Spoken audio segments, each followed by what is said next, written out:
Ustaz akan kongsi pada tuan semua, itu satu ilmu, satu amalan, itu amalan multifungsi. Maksudnya boleh digunakan pelbagai kaedah tu. Untuk pengasihan boleh, untuk pelarisan boleh, untuk kerezekian boleh, untuk pertahanan boleh, untuk perlindungan boleh, untuk kebuah-buahan, untuk kecantikan, apa saja tuan-tuan, untuk rawatan pun boleh. Dengan amalan yang Ustaz akan kongsikan, dia panggil asma kidung. Asma kidung ni semua sebenarnya diamal oleh kita kata ahli jemaah Wali Songo itu Sunan Kalijaga dan semua.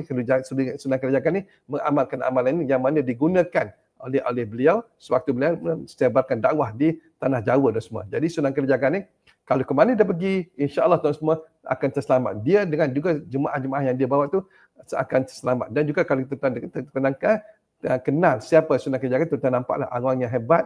Orang lain semua kalau 9 wali tu, 8 tu semua pakai baju jubah, dia tak pakai jubah, dia pakai baju Jawa. Sebab tu dia panggil nama tetap juga nama Jawa, dia panggil juga dia panggil asma kidung.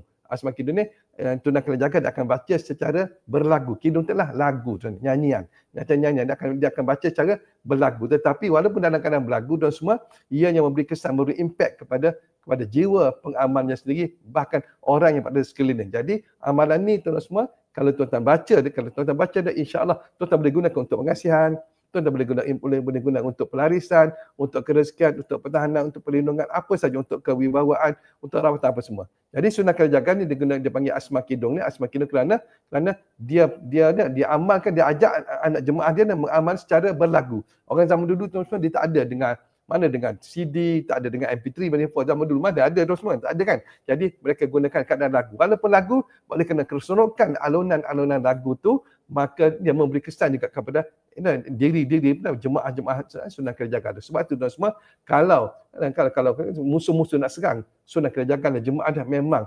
akan berlaku fatal kepada musuh-musuh. Jadi kalau anda inginkan amalan ni, anda boleh join Ustaz pada 28.10 jam 9 malam dalam Asma Kidung. Assalamualaikum warahmatullahi wabarakatuh.